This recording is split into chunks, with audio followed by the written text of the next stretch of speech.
Welcome, electronic video guests, to the outer limits of the trading card hobby TTM. Through the mail, we seek to have the famous and the infamous sign the trading cards and photographs we send to them through the mail. Today we have 5 such specimens to examine. 5 trading card autograph request return specimens to examine. And we will examine these specimens in minute detail. So if you like seeing envelopes being cut open, you've come to the right place. Sit back, relax, get ready to enjoy the fun. Presented to you from the worldwide YouTube video airfill. We got us a Labor Day TTM special. Labor Day. This is your, wow, can you believe it? A whole day off from serving the capitalist system. Don't work today unless you have to, unless you've got one of your 2 or 3 part-time jobs you need to keep going, scraping by paycheck to paycheck. Some of you do have the day off. You're allowed to rest an extra 24 hours this weekend. Can you imagine the largesse of your superiors granting you a whole day off? Congratulations to you for that. Hope you enjoyed the first full weekend of college football. How about that? We had some of the games weren't that exciting, though. That Texas-Ohio State game, boy, that was kind of a flop. Both quarterbacks, that was a struggle for both offenses. And poor Arch Manning, he got roasted on social media. That's what happens. Hey, he's reaped the rewards of having Manning as his last name. He's made a lot of NIL money and got himself a nice scholarship to Texas, but he is not one of the great quarterback prospects we have ever seen. That was evident. Probably 2 or 3 passes into that game. He does not have an NFL arm. At best, he might be an NFL practice squad quarterback. Maybe if he improves his accuracy, a backup quarterback, but he is not a starting National Football League quarterback. I guess the best college game of the weekend might have been that Miami-Notre Dame game last night. Pretty good game. Went all the way down to the wire. C.J. Carter, pretty good for his first start. And the old, what's his name, the quarterback now down there at Miami, the old Georgia quarterback Carson Beck did just enough to get Miami a win. But that was a pretty good ball game. We got Bill Belichick's first college game tonight to wrap up the college weekend. And then we turn our attention to the National Football League. After we do our TTMs, we're going to give you our 2025 National Football League preview. But let's get started with our TTMs on this Labor Day.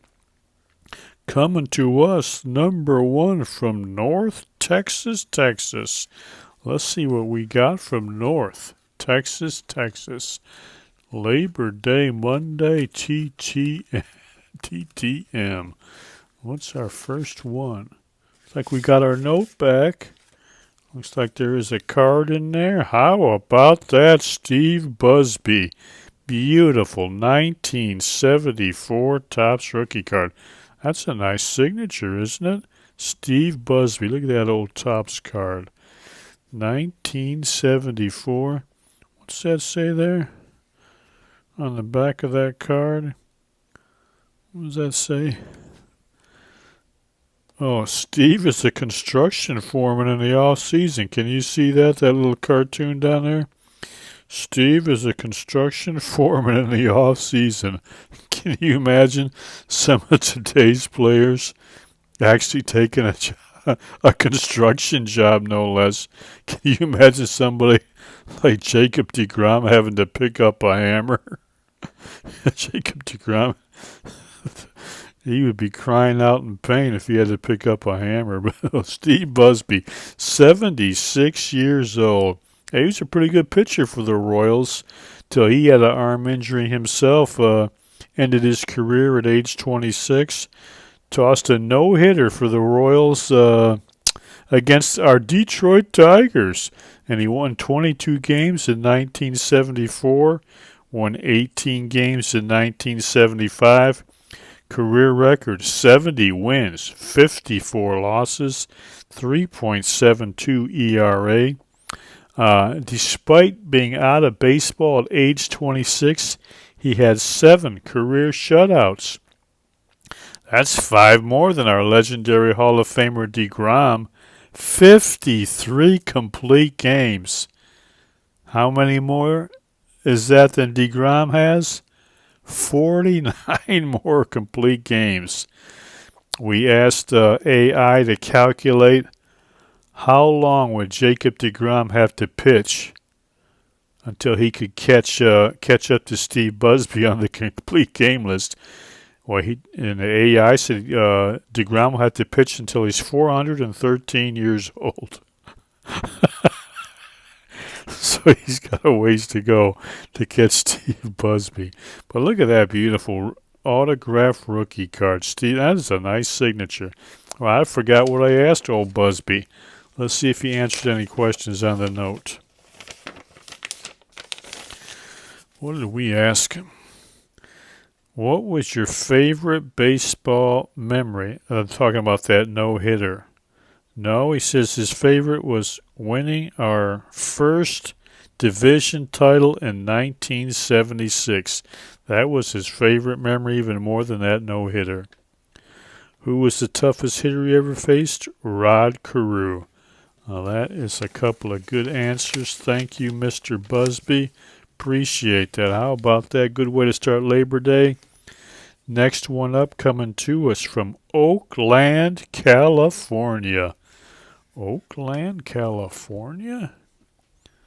No longer a baseball team out there or a football team. Well, we got a note back on this one, too. Let's find our ball card first. Take a look at it. How about that sweet 71 Topps rookie card, Steve Bry? In fact, I just seen somebody else get Bry on a TTM video. Think that might have been Mr. J. Pylon, I think, just got a Steve Bry back also. Well, he is 76 years old, part-time outfielder for 9 years, 7 with the Twins, 1 with the Brewers, 1 with the Pirates. Lifetime batting average 258, 30 home runs. Steve Bry, look at that sweet 71 Topps rookie card. Steve Bry. Thank you, sir. I don't even remember what I asked Mr. Bry either. Oh yeah, I asked him about because he didn't really do that much in the major leagues. I asked him about his minor leagues. I says he played in a little town of Red Springs. I said, was it too much of a hick town? The people were great and did their best to make a difficult situation for the players as comfortable as possible. Did you meet any friendly girls there? Was busy playing baseball every day. Not much time for that. Well, that is unfortunate. What does this say? Oh, we put something here at the top. You put a little extra note at the top here about his minor league days. Had a good time there. Stayed at something boarding house. Ma Monil's boarding house. We'll have to look that up, see if it's still around. That would be in Red Springs, North Carolina. Let's look that up. Ma Monil's Boarding House. He spelled that Moniels, I think. Moniels. I'll have to look that up. I'm curious now if anybody has been to Red Spring. But you know what? He said he was too busy playing baseball to be distracted by the ladies. Sounds like he's kind of like a Jaden Daniels. Of course, Jaden Daniels' mom is also supervising him. Make sure he concentrates on football and let the you get into too much trouble with the lady friends taking your money and distracting you from your main job. All right, Mr. Bry, thank you. Let's go on to our next TTM. Now, we got us a great old hockey player here, Mr. Jerry Korab, and this feels like I think we got our note back in this one too. Maybe he answered a question.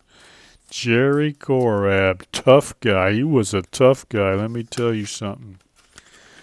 Looks like that is the note. Let's pull it all out. Let's see if we got our hockey card. Look at that is a hockey player. Jerry Korab. What's that say? Oh, he got to put his nickname on there. King Kong Korab. How about that? That is a beauty. 76 years old. This is his 1977-78 Topps card. What's that say there? Oh, yeah, it's just right there. Jerry's nickname is King Kong. How about that? King Kong Korab. He was tough. Defenseman, of course, known for his physical play. He also had a very hard shot. Began his career with the Blackhawks in 1970. Later becoming a key player for the Buffalo Sabres during the mid-70s. Old King Kong was a two-time All-Star. He also played for the Canucks and the Kings before retiring in 1985. 15-year NHL career, 114 career goals for King Kong Korab. That is a beauty, isn't it? Look at that. All right, let's see. What did I ask old King Kong? Probably asked him if he any players he didn't like. Let's see. Yep. Let's see what else I asked him. Who was the best player you ever played against? Bobby Orr. That is a no-brainer. Any opposing players you really disliked? A few too many. All right. Very diplomatic, but there were some, and he said Bobby Orr was the best. Hard to disagree with that. King Kong Korab, that is a beauty. Thank you, sir. All right, we got two left. Then we'll get to our NFL preview. This next one coming to us. Atlanta, Georgia. Atlanta, Georgia. All right, let's see what we got from Atlanta. Oh, I got me some extras. Look at this. Mr. Vic Correll.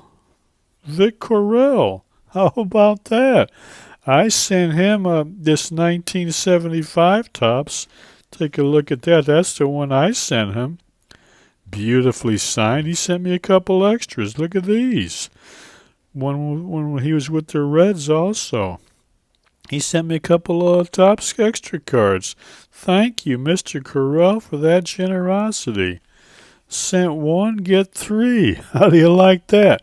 79 years old, backup catcher, parts of 8 seasons for the Red Sox, Braves, and Reds. Lifetime batting average .229 with 29 career home runs. Vic Correll, how about that? Got me a couple extra cards. Thank you, sir. Appreciate the generosity. God bless you. Very, very nice. All right. We're down to our last TTM. Birmingham, Alabama. I think they're a little unhappy down there in Alabama. I forgot to mention that. Alabama steamrolled by Florida State coming off a 2-10 season. Alabama, a preseason top 10 team. I think old Coach DeBoer is already on the hot seat down there. What do you think? That was a very lackluster performance by Alabama. The defense looked pretty leaky against their run, and the offense a little disjointed. They got their new quarterback down there, Mr. Ty Simpson. Had a rough baptismal down there in Jacksonville, Florida. The Seminoles spanked the old Ty. They sure did. They gave them a spanking. And they said, "Oh, Nick Saban, please come back and save us. The tide is out. It's low tide down there in Tuscaloosa." How about that? All right, let's see who we got. Well, we got us an Auburn player. He says, "I was glad Auburn won their game, went up to Baylor and spanked the Bears, and then they got to go home and watch the Tide get their rear end handed to them." Mr. Mike Fuller.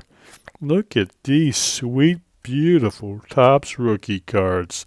Look at those old cards. Aren't they sweet? Mike Fuller was a two-time All-SEC player at Auburn. Chargers' third-round pick in 1975. Played for them for 6 years and 2 years with the Bengals. 17 career interceptions. One of them was a pick six. Also a pretty good punt returner. Returned 2 for touchdowns, and he had 1 touchdown on a fake field goal. Pretty good old ball player, Mike Fuller from Auburn. How about that? Thank you, sir. Those are both outstanding. Thank you so much. All right, let's switch over and do. Can you believe it? Well, folks, it is time for our 2025 National Football League preview.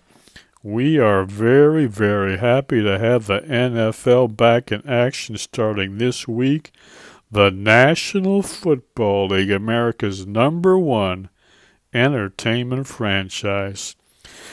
We're going to give you a look at how we think all 8 divisions are going to turn out, which 14 teams we think will make the playoffs, maybe even throw in a Super Bowl pick and some of the award winners. All right, video guests, let's get right into it. Let's start with the American Football Conference East Division. Let me take a sip here, my little football beverage. Oh, yeah, AFC East. I think that was the easiest division to pick, even easier than the AFC South. I'd be shocked if Buffalo doesn't win this again. As for the other teams, the Jets, Patriots, Dolphins, any one of those teams could finish second. But I'm picking the Jets because I think their new head coach, Aaron Glenn, he has the right personnel to run the defense that he wanted to do in Detroit. Never quite had the right personnel, but I think the Jets, they're going to have a tough defense this year. And, of course, their whole season hinges on Justin Fields.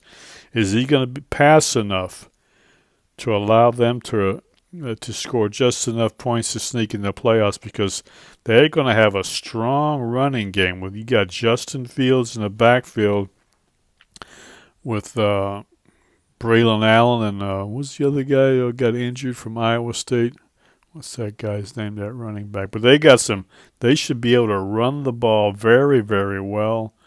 And that will also help that defense, too. They're going to be able to control the time of possession in that game. But then you got a lot of question marks in New England, Miami, especially Miami. They always seem like they're on the verge of an internal collapse.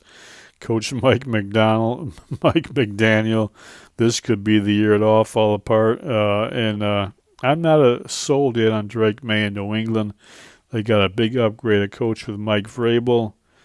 We'll see how well that rookie running back. He'd like to run the ball too, so Henderson might be one of our contenders for Rookie of the Year. Then over there in the AFC, American Football Conference North Division, you got 2 very strong teams at the top, Baltimore and Cincinnati. I like the Ravens because they have fewer question marks on defense. It was a big boost for the Bengals to get this situation with Trey Hendrickson Hendrickson resolved. But one thing about the Bengals, you're never sure how long Joe Burrow is going to be in that lineup. He's always an injury waiting to happen. So I believe, here's an interesting pick. Baltimore is my regular season pick. The Bengals are my pick to win the AFC championship and get to the Super Bowl, just because I figure they're going to have a couple of injury problems through the year. Baltimore's a known commodity in both offense and defense. Lamar Jackson, you can count on him just about every week. So I think Baltimore in the regular season plus Joe Burrow is a much better playoff quarterback than Lamar Jackson. And I think we're going to see Cleveland past Pittsburgh. Are they going to have a monster defense in Cleveland when you consider they're adding Mason Graham to their defensive line with Myles Garrett? That is going to be one ferocious front four in Cleveland. As for the Steelers, they're hoping they can milk 1 year out of that old cow, Aaron Rodgers. I don't know why they're wasting a year on that old cow trying to milk him. They should have just tried to get that quarterback situation resolved this year. They're just kicking the can down the road for 1 more year, and why they think they can get much more than 6 to 8 wins out of a 41, 42-year-old Rodgers, I don't know. Not a good decision in my opinion. I'm picking the Steelers to sink to the bottom of that division. Then we got the American Football Conference South Division. That's Houston all the way. That's an easy pick, just like Buffalo. They have a fantastic defense. Nico Collins is ready to go for the whole year. They're a little thin at running back, but with Nico Collins back, C.J. Stroud is going to put up some big numbers again. Then when you're looking at Jacksonville and Indianapolis, who are you going to pick for second? Daniel Jones or Trevor Lawrence? Honestly, I think overall, Indianapolis has a little better roster. I'm going to pick Daniel Jones and Indianapolis to finish second. Jacksonville third. Tennessee, a complete disaster again. I'm not a Cam Ward believer.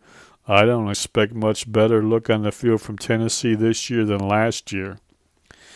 Then we're going to switch over to the American Football Conference West. Pretty tough division. I hate to say it, but I'm picking Kansas City again. I was kind of leaning towards the Chargers in the offseason, but they had a couple of injury problems. They lost their left tackle. And for a team that wants to run the ball like they do, that's going to be tough. They got to reshuffle their offensive line. Then Najee Harris had that weird eye injury. He might be back. They got a rookie running back. I know they want to run the ball. I don't know. Little uncertainty with them, so I'm going to go back with the Chargers. In fact, I think Denver might pass the Chargers for second. I think Denver and the Chargers can probably get a wild card spot along with the Bengals. Bo Nix had a pretty good rookie year. I think people kind of undervalued his rookie season. If he makes the next step, if he can reduce. A lot of the times he was just a check-down quarterback, but when he tried to push the ball downfield last year, he was pretty good at it. If they let him air it out a little bit more, I think Denver could open up that offense. They do have a strong defense. I'm going to pick them to inch past the Chargers for second place. And then we got the Las Vegas Raiders. They will be better coached. They got the best coach they've had in a long time with Pete Carroll. Geno Smith, though, at quarterback, I don't know. They've got Ashton Genty. You know Pete Carroll would like to get the kind of offense he had when he had Marshawn Lynch in Seattle. Hopefully Genty is the real deal. I'm not a believer on him either. I wasn't impressed when I saw him play against Penn State. He looks more like a a plow horse running back. I don't think he has the explosiveness for the NFL, but we'll see. Could be wrong. I only saw him that one game, and I didn't really see too much of him in the preseason. He only got a couple of carries, so maybe he is the next great thing, but I got to see it first to believe it. All right, let's switch over to the National Football Conference. Let's start in the East Division. I like the Super Bowl champion Eagles to win that division again. They moved out some old guys on defense, so they got a few question marks, but the defensive coordinator, Fangio, is a wizard. I think they'll be all right on defense. They got everything you need on offense. They can run the ball, and they got some good receivers. I'm going to pick for second place, once again, the Commanders. I'm expecting even more from Jaden Daniels. What a fantastic rookie season he had. One of the best years ever from a rookie QB. This dude, you cannot rattle him. And when the game is on the line, he does not panic. He is as cool as it can be when the game is on the line. I think he's just going to get better and better. They are thin at running back, however. And, they kind of run to make up for it. They kind of run Daniels a little bit. You always think he's kind of a frail-looking guy. You think he's going to get some of those hits he takes, he might get injured. That's the one thing you got to watch out about for them. The Giants, I got to pick them over the Cowboys. Russell Wilson, probably good for 6 to 8 wins. They might have a pretty solid defense, too, the Giants, if this Abdul Carter is a real deal. They're going to have a pretty good defensive line. The Cowboys, they got rid of Micah Parsons. They could not sort that out. This is the modern NFL. You do not have a squabble with your best player and ship them off. That's just ridiculous. I think the NFL has passed Jerry Jones by. That's a team. That's a team that's, I think, is going to just sink to the bottom. Dak Prescott is one of the most overrated players in my opinion. Who's their running back? Javonte Williams, coming off of a injury-plagued career in Denver. They added Pickens. Can you imagine when Pickens, without Mike Tomlin, how is Schottenheimer going to handle Pickens down in Dallas? That's one of the interesting little subplots of this season. Let's see what happens the first time George Pickens pulls some of his stuff. How's Brian Schottenheimer going to handle that? Then we got the National Football Conference North Division. Once again, a very tough division. I was going to go with the Vikings until Dallas gave the Packers Micah Parsons. Are you kidding me? Everybody in the NFC North said, what in the heck? I'm going to go with the Packers. Now, they should have a fantastic defense. When you got Micah Parsons coming from one side and Rashawn Gary on the other, they're going to have a great pass rush. Jordan Love is a decent quarterback. He's not great. They're a little thin at wide receiver, but getting a lot of hype for Matthew Golden. They might finally have a number one receiver. I think their defense, though, can carry them. I like the Vikings for second. I have no questions about J.J. McCarthy. Unlike Sam Darnold, he will not melt down in the big moments of the game. No panic in that kid. And then you got the Lions. I think they're going to take a step back this year. They got a brutal schedule. They got 2 new coordinators. They're still thin on defense. Not all their injured players are back. They do get Hutchinson back. Supposedly he's 100% better than ever even. So that should help the defense, but they're still thin in the secondary. They only got one true good cornerback, the guy they just picked up from the Jets. I think they're going to struggle on defense, and then we got the Bears. Hey, look, any of these teams from the NFC North wouldn't be shocked if they got in the playoffs. Even the Bears. The big question, of course, with the Bears: can Ben Johnson turn Caleb Williams into a winning quarterback?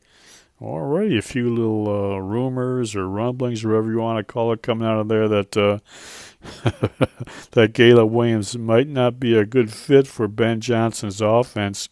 In fact, some Bears fans are saying Tyson Bagent should be the quarterback. Well, let's see what happens there. But if Johnson can find a way to get that offense working with Caleb Williams, the Bears, it wouldn't shock me to see them get in the playoffs. Then we got the National Football Conference South Division. Tampa, clearly the class of that division.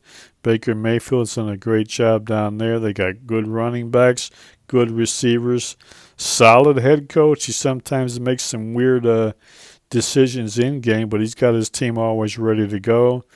Atlanta, I guess I got to pick them for second, although Carolina could sneak past them if Bryce Young could take one more step up. It's not really a tough division, so, and then the bottom you got New Orleans, absolute disaster. Probably the worst team in the NFL, certainly the worst quarterback position. It's almost like they're trying to tank for the year. Spencer Rattler's their QB, and what are they going to get? Who's the number one quarterback in the draft next year? It certainly ain't Arch Manning, so this could be a rough beginning of a rough stretch for the Saints. I don't see much hope for them. And then in the National Football Conference West Division, I like the Rams to win the division. They got a strong young defense. They just got to try to get one more year out of Matthew Stafford before his back gives out. If he holds up for the whole year, they'll win that division. And then I like to pick one surprise team at least for the season. I'm going with Arizona. This is a do-or-die year for their coach, Jonathan Gannon, and the quarterback, Kyler Murray. It's time for them both to do something. This is Gannon's third year, and what is this, fifth year or fourth year for Murray? Time for them to get some W's and get in the playoffs. So it's either be the surprise team or start looking for a new job. And they got some good young players on Arizona. Will Johnson's going to really help that defense. So that's going to be my one surprise team. I'm picking them to get into the playoffs as a wild card. I'm picking their coach for Coach of the Year. Coach of the Year, or he will be fired. After that, you got the 49ers and Seattle. I gotta take Seattle, even with Sam Darnold, over the 49ers. The 49ers, to me, are just too old and too frail. If they're counting on Christian McCaffrey to have a comeback year to carry them, good luck with that. You know it's just a matter of time before he's back on that injured list. Now, how about the awards for the season? I just don't want to pick Josh Allen or Lamar Jackson for MVP. That's too obvious.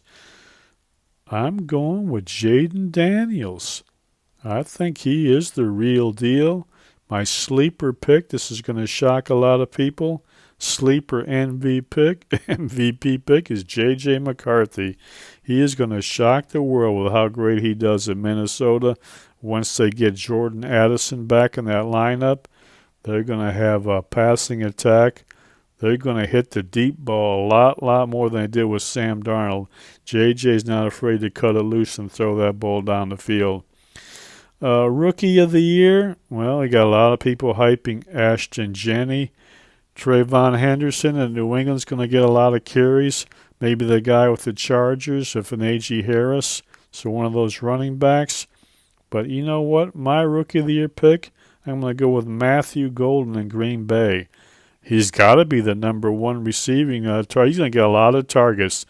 Jaden Daniels is probably not going to last long with his bad foot, so I think whether he's ready for it or not, they're going to throw him the ball. He should rack up the catches and yards. So, Coach of the Year, Jonathan Gannon. Rookie of the Year, Matthew Golden. MVP, Jaden Daniels. Super Bowl pick,